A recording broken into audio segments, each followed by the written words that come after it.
Estamos iniciando la semana en este lunes 5 de mayo, lunes del 163 aniversario de la Batalla de Puebla. Estamos a 5 de mayo de 2025, obviamente, y se conmemora o a este sí es un día que debe festejarse, se festeja, el triunfo que se obtuvo ante las tropas francesas un 5 de mayo de 1862. Y al día de hoy, hace 163 años de esta épica batalla, donde las fuerzas, los soldados mexicanos y un grupo de valientes campesinos de Puebla derrotaron al que era entonces el mejor ejército del mundo. Y las tropas mexicanas estuvieron comandadas por el general Ignacio Zaragoza. Hoy las armas se han cubierto de gloria.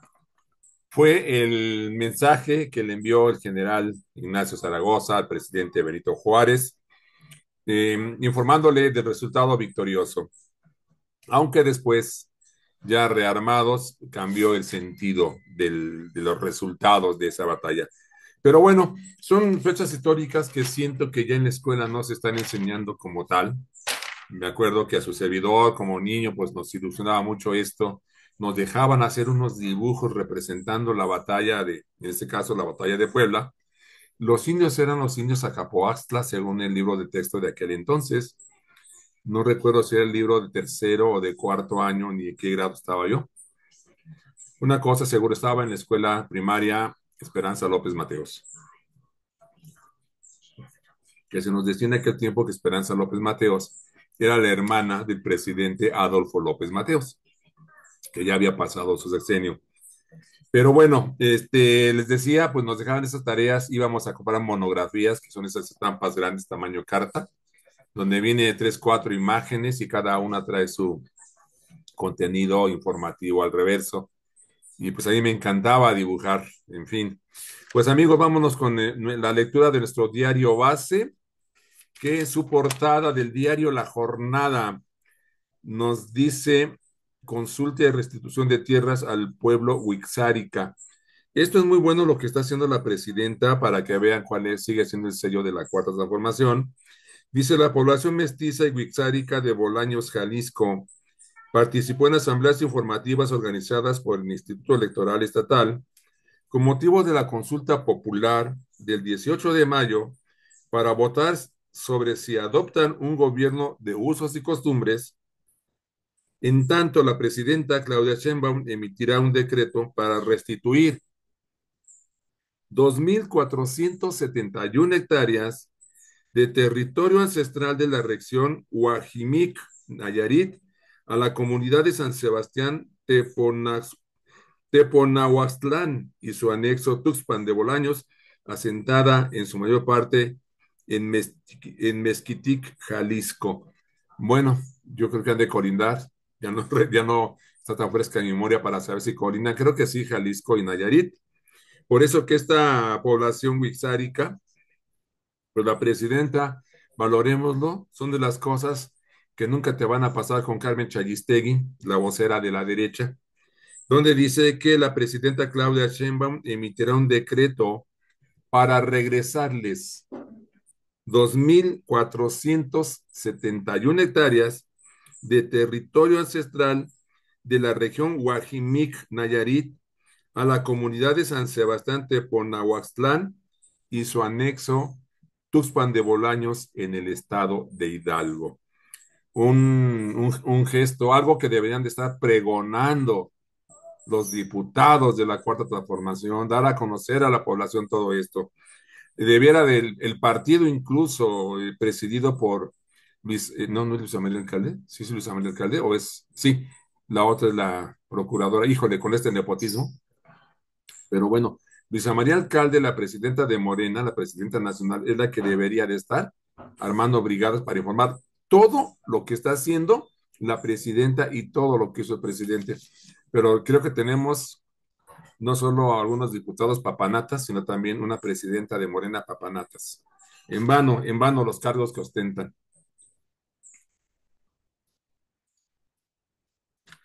Y yo porque no puedo, si no, siempre lo hice sin que me pagaran.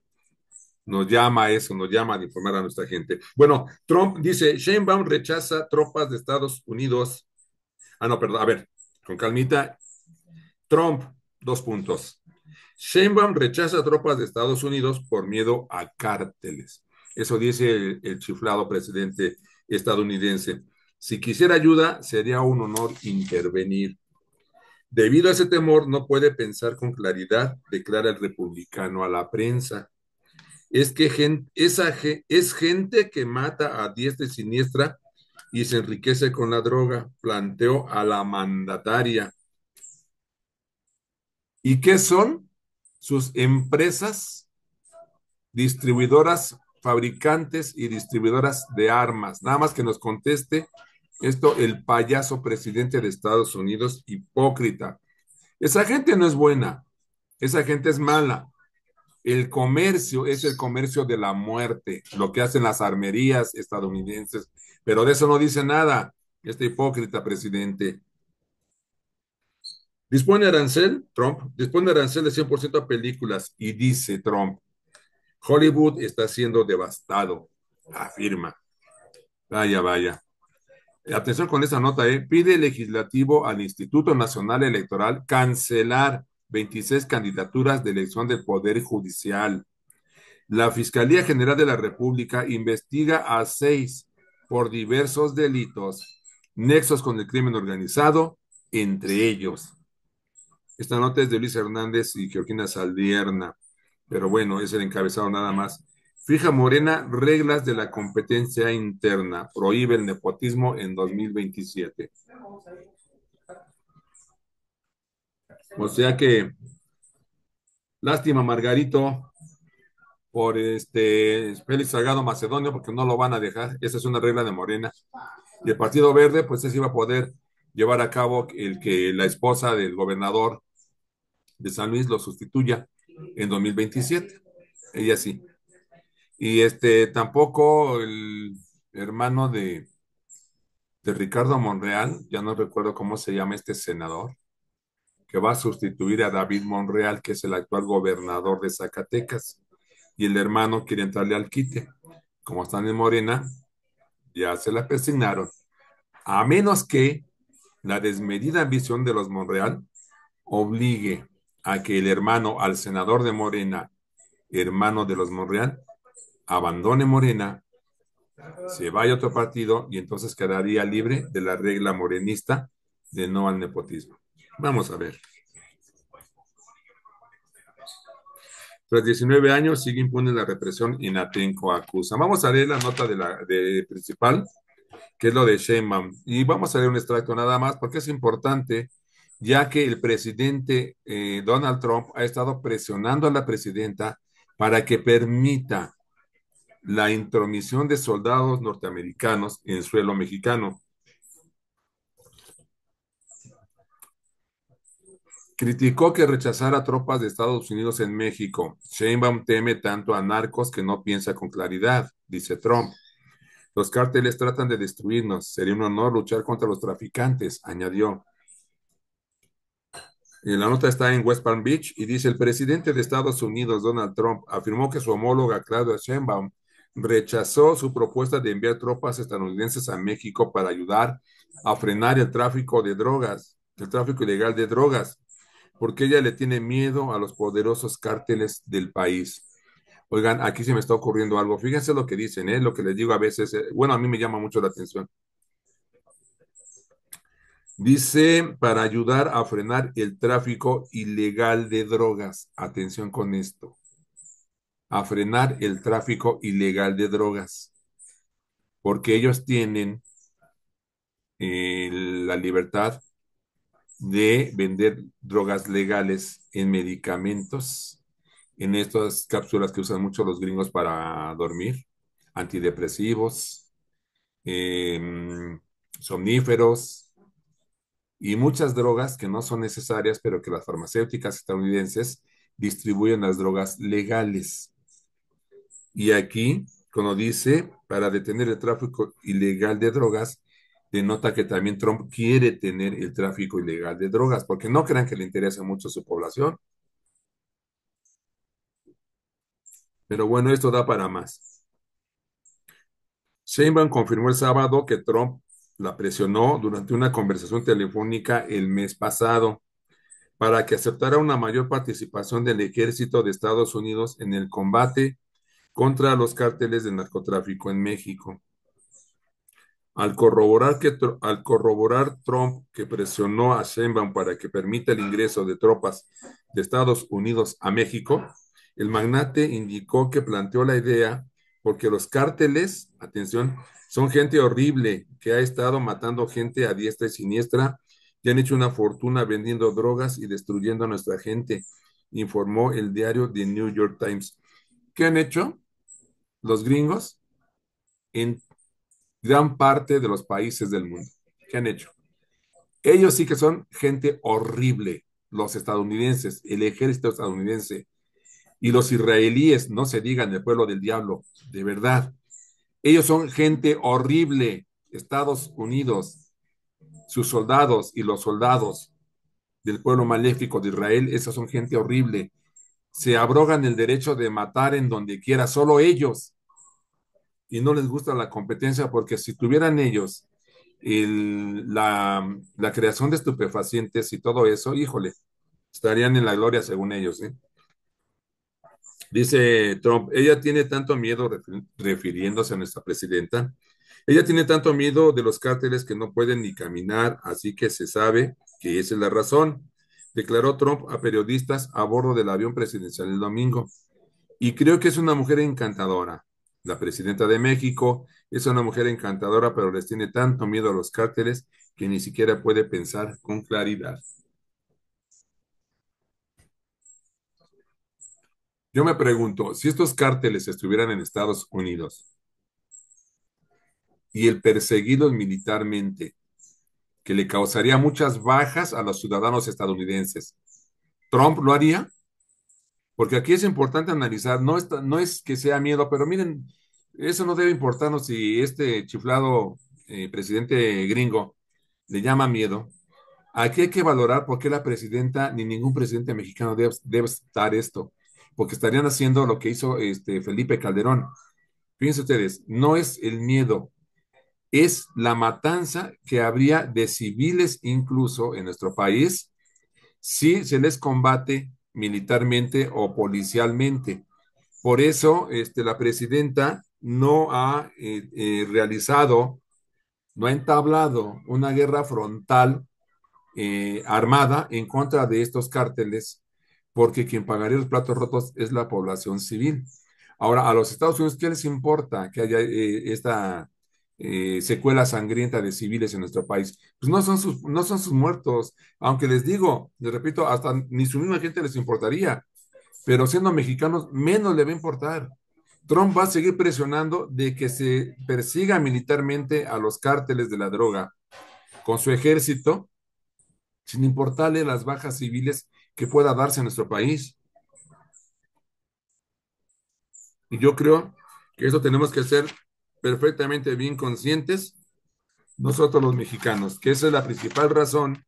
Y por ejemplo, nosotros que vivimos en la Ciudad de México, muchos, aquí no sería tan frontal la guerra como en Sinaloa, como en Guerrero, como en Jalisco.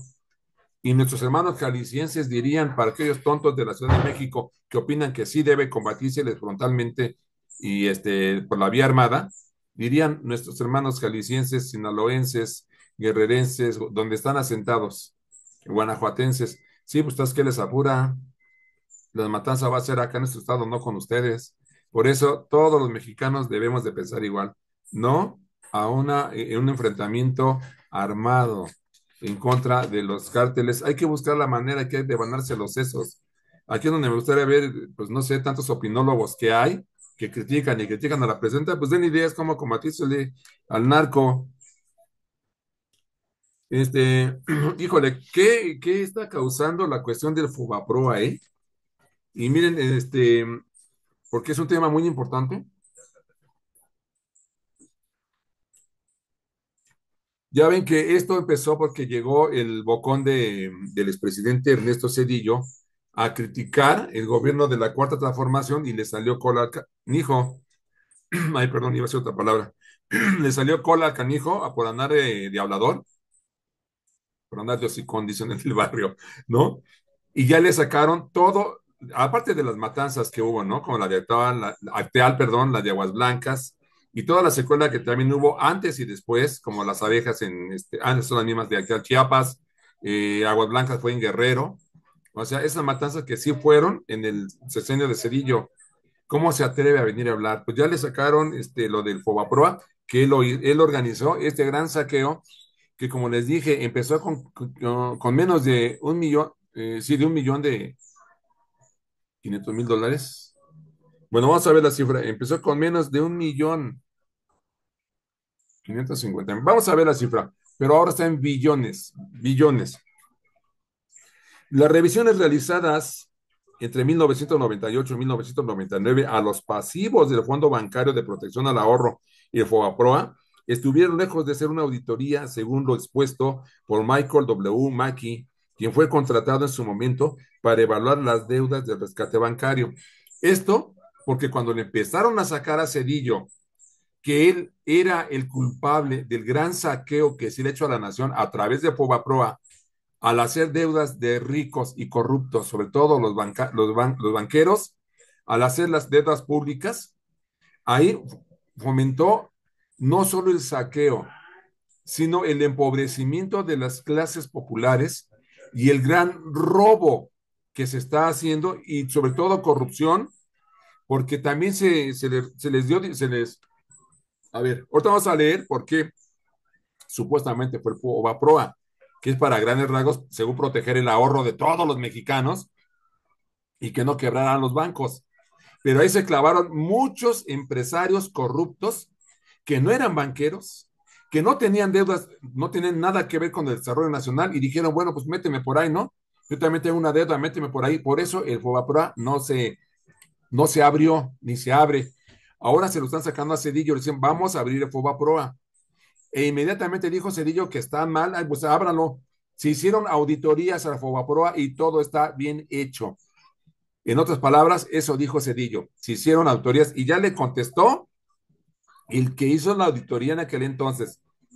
Pero entonces, remarquemos, si Cedillo salió a responder para detener en la luz de críticas de que él había sido el creador de este robo a la nación, él quiso defenderse diciendo que se habían auditado ese gran movimiento de capitales, de deuda de los más poderosos económicamente hablando y pasándosela a todos los mexicanos.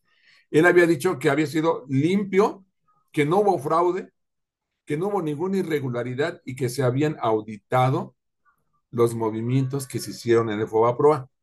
Y aquí le contesta el quien hizo la auditoría. Y les voy a repetir el párrafo.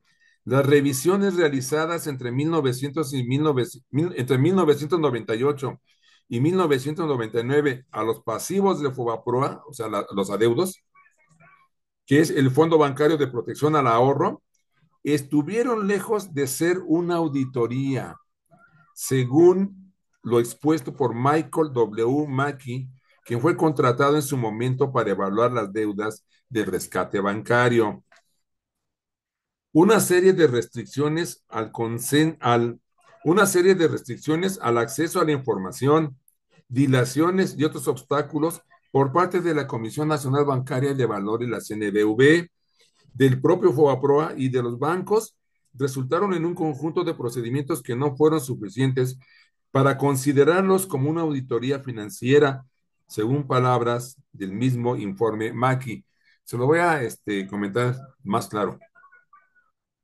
Mackey dijo que esas dichosas auditorías estuvieron muy lejos de ser auditoría, porque la misma Comisión Nacional Bancaria de Valores negó información.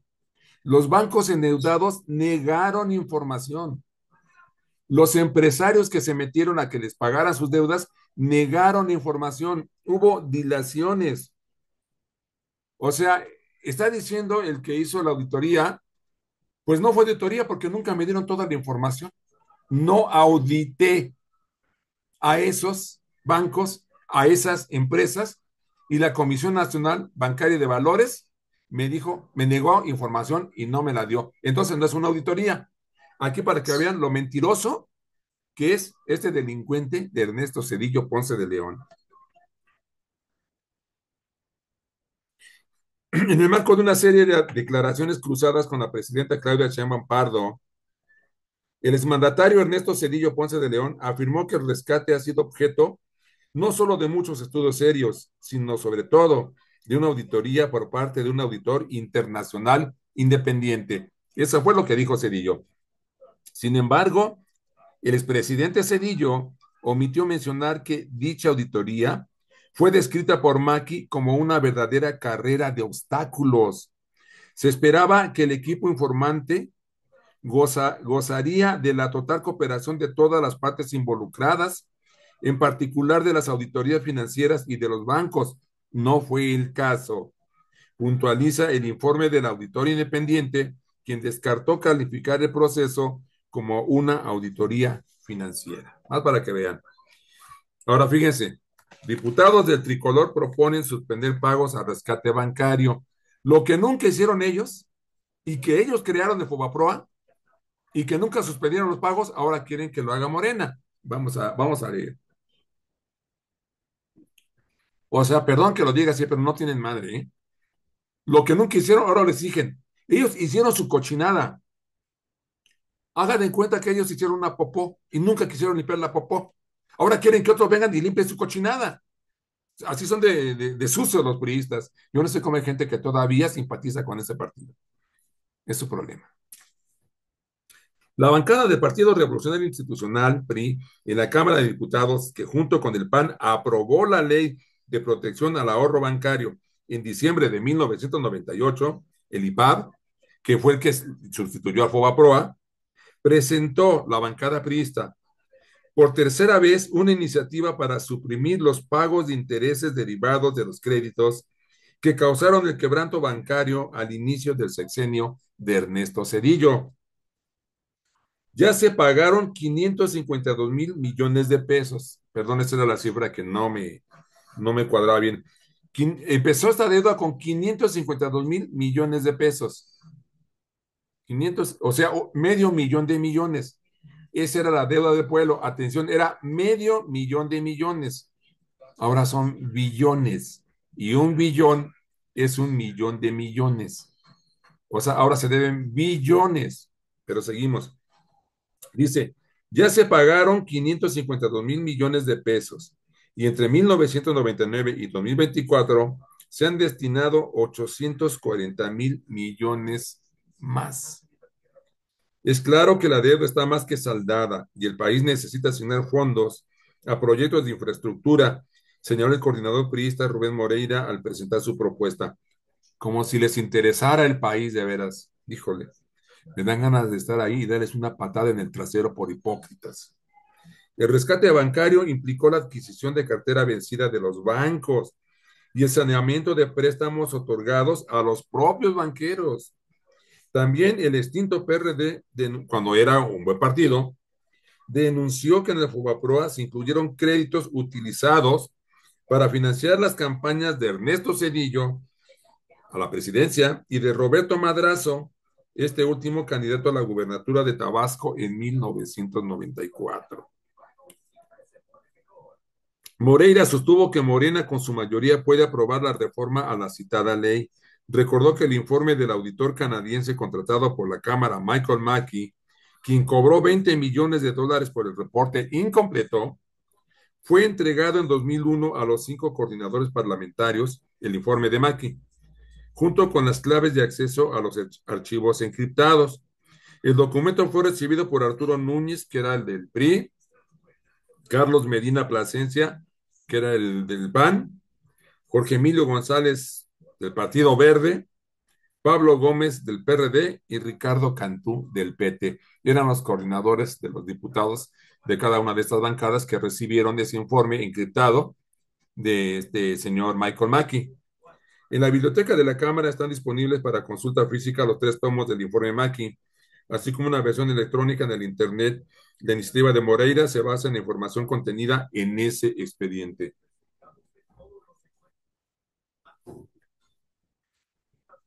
El legislador explicó que la propia ley del IPAB obliga a la Cámara de Diputados a destinar recursos anuales al organismo.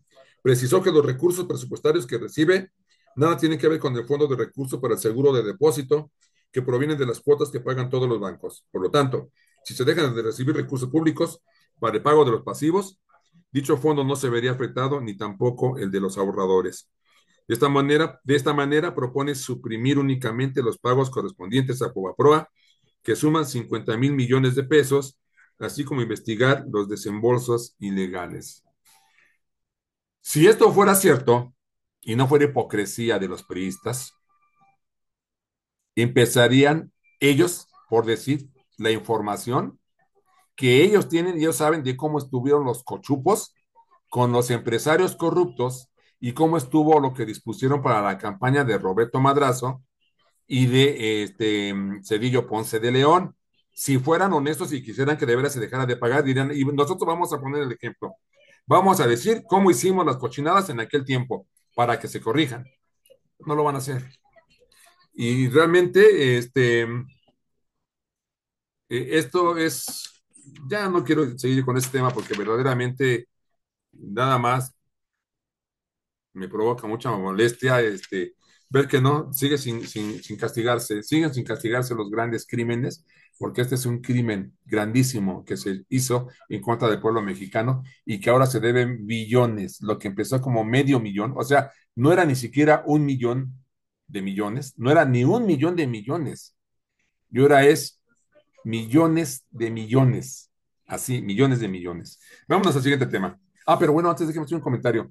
Sí, a mí me dio tentación desde la vez pasada que se mencionó, y no sé por qué no se cancelarían, si como dice este bocón hipócrita de Moreira, que se puede hacer, debería de hacerse, debería de suspenderse, y obligar a los corruptos a que paguen. Primero que se abra la información, a ver quién ingresó al Fobaproa, quién ingresó al Fobaproa y con cuánto era su deuda o su adeudo. ¿Sabes qué? Pues vas a pagar, man. Y si no, cárcel. Me queda claro que esto crearía un cisma en el país, pero hace falta. Oigan, saqueos a la nación, desaparecidos que nos heredó el PRI y el PAN, asesinatos como el de Acteal, Aguas Blancas, Ayotzinapa, por ahí hay otros dos hechos de asesinatos masivos en los sexenios del PRI y del PAN, todo eso es mucho que le han cargado la mano al pueblo. De veras que me sorprende cómo no estalló una revolución armada de parte del país, del pueblo mexicano. Vámonos al siguiente tema. Esto es grave, ¿eh? Solicitan al Instituto Nacional Electoral la cancelación de 26 candidaturas del Poder Judicial, al Poder Judicial. Aspirantes son investigados por la Fiscalía General de la República. Tortugués Manero. Dice en esta nota de Lilian Hernández, Georgina Saldana y César Arellano, los presidentes de la Cámara de Diputados y del Senado, Sergio Gutiérrez Luna y Gerardo Fernández Noroña, ambos morenistas, pidieron al Instituto Nacional Electoral, INE, la cancelación de 26 candidaturas a cargos del Poder Judicial, ya que los aspirantes están bajo investigación de la Fiscalía General de la República, sospechosos de tener vínculos con grupos del crimen organizado o no obtuvieron una calificación mínima de 8 en la licenciatura. Me llama la atención la primera razón, ya que los aspirantes están bajo investigación de la Fiscalía General de la República y cómo chingados el respectivo comité de evaluación los avaló. ¿Cómo es que pasaron? ¿No tener esa información los comités de evaluación? O lo más seguro es que sean los que estaban en candidatos que entraron por parte de la Suprema Corte. Ya ven que ahí se deshizo el comité de evaluación de la Suprema Corte renunció y nunca evaluaron a nadie. Pero la pregunta sigue, ¿cómo es que no los detectaron en la etapa de evaluación? Esto es grave, ¿eh? A menos de un mes de que se lleve a cabo la jornada electoral judicial, las solicitudes de cancelación de estas candidaturas fueron presentadas ayer ante el órgano electoral que deberá emitir una resolución al respecto. el INE, ojalá y no, como, no esquive el bulto, ojalá y las cancele. En dos de los tres documentos entregados a la autoridad electoral administrativa, el legislativo señala que 18 candidatos, 18, no cumplen con los requisitos constitucionales de elegibilidad previstos en la fracción cuarta del artículo 95 y fracción tercera del artículo 97, ya que no gozan de buena reputación ni buena fama en el concepto público, porque pesan sobre ellos investigaciones a cargo de la FGR o porque detectaron que defendieron o liberaron a miembros del crimen organizado. Y hasta ahora lo dicen, de verdad, hasta ahora lo dicen los presidentes del Senado y de la Cámara de Diputados de Morena, no chingue.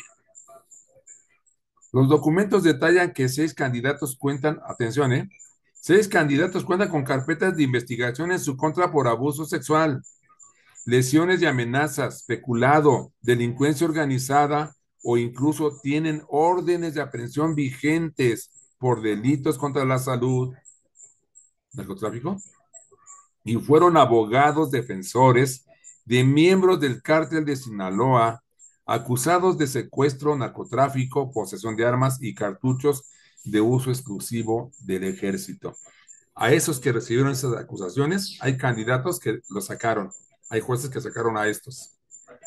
Los legisladores Gutiérrez Luna y Fernández Noroña enlistan a otros 12 aspirantes a cargos de poder judicial que no cumplen con el requisito de idoneidad al haber sido abogados defensores de integrantes de grupos de la delincuencia organizada que concedieron libertad indebida a presuntos narcotraficantes o acusados de abuso sexual, portación de armas de fuego, delitos contra la salud o desaparición forzada. O sea, incluso están en esto.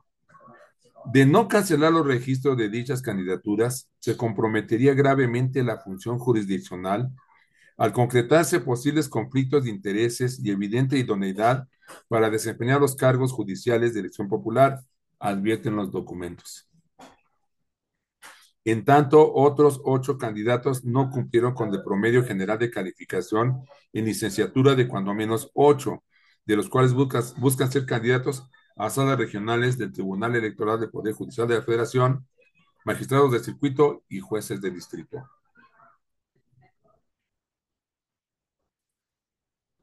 Casos relevantes de quienes piden cancelación. En 2016, el Consejo de la Judicatura Federal, CJF, investigó al entonces juez segundo de Distrito de Procesos Penales Federal de Tamaulipas, de nombre Noel Castro Melgar, atención para que no voten por él, Noel Castro Melgar, por recibir 2 centenarios con un costo superior a 24,400 pesos cada uno, y el pago de boletos de avión de un subordinado a cambio de mantenerlo en el empleo. Atención, este juez corrupto recibió de un subordinado 2 centenarios, son monedas bien chonchas de oro, cada una con un valor superior a 24,400 pesos, 50,000 varos. Y aparte, boletos de avión. Este juez corrupto recibió de un subordinado para no correrlo de trabajo. El siguiente, esto fue en 2016, lo que se acaba de comentar. En 2024, Karina Almada Rábago, o sea, el año pasado, Karina Almada Rábago, titular del Juzgado Noveno de Distrito en Sonora, dictó la libertad a Luis Cárdenas Palomino, el ex coordinador de inteligencia de la entonces Policía Federal y cómplice de García Luna, al determinar que la FGR no presentó las pruebas suficientes para iniciar un proceso penal en su contra por el caso de Rápido y Furioso. Fíjense nada más, esta jueza para que no voten por ella, Karina Almada Rábago, soltó a Luis Cárdenas Palomino, que era una de la gente de Genaro García Luna, el que está preso en Estados Unidos a 35 años por narcotráfico. Y esta señora lo soltó, argumentando que la fiscalía no presentó las pruebas suficientes y está como candidata a que se vaya mucho a la China Marina. Vicente Carrillo Fuentes, el viceroy, que fuera líder del cártel de Juárez, obtuvo una suspensión definitiva de un juez federal que frenó por tiempo indefinido su extradición a Estados Unidos. El juez Julio Veredín Sena Velázquez, juez séptimo de Distrito de Amparo en materia penal, fue quien le otorgó en 2023 la medida cautelar. Este juez impidió su extradición del viceroy a los Estados Unidos. En tanto, en 2024, la jueza Diana Montserrat Partida Aramburo ordenó la liberación anticipada de Marcelino Ticante Castro, el fantasma, señalado como ex mano derecha del capo Joaquín El Chapo Guzmán. La juzgadora afirmó que la FGR no impugnó resolución. O sea, ¿eso la disculpa? ¿Cuánta lana recibió? Nada más lo mencionamos, la nota que sigue. En homenaje a víctimas de Atenco, exigen enjuiciar a Fox y a Peña Nieto a 19 años de la represión policíaca. No olvidamos, fue una masacre y seguimos con un dolor muy grande. Pueblos en defensa. Al cumplirse 19 años de la represión policíaca contra el pueblo de San Salvador Atenco, el Frente del Pueblo en Defensa de la Tierra, FPDT, rindió un homenaje a Alexis Benumea y Javier Cortés, asesinados durante la cometida, y exigió enjuiciar a los expresidentes Enrique Peña Nieto y Vicente Fox por ser los autores intelectuales. La conmemoración comenzó en la explanada municipal, donde los integrantes del movimiento campesino realizaron un mitin. Los entonces compañeros de Alexis de la Facultad de Economía de la Universidad Nacional Autónoma de México, UNAM, en la actualidad maestros universitarios, portaron su fotografía y un arreglo floral.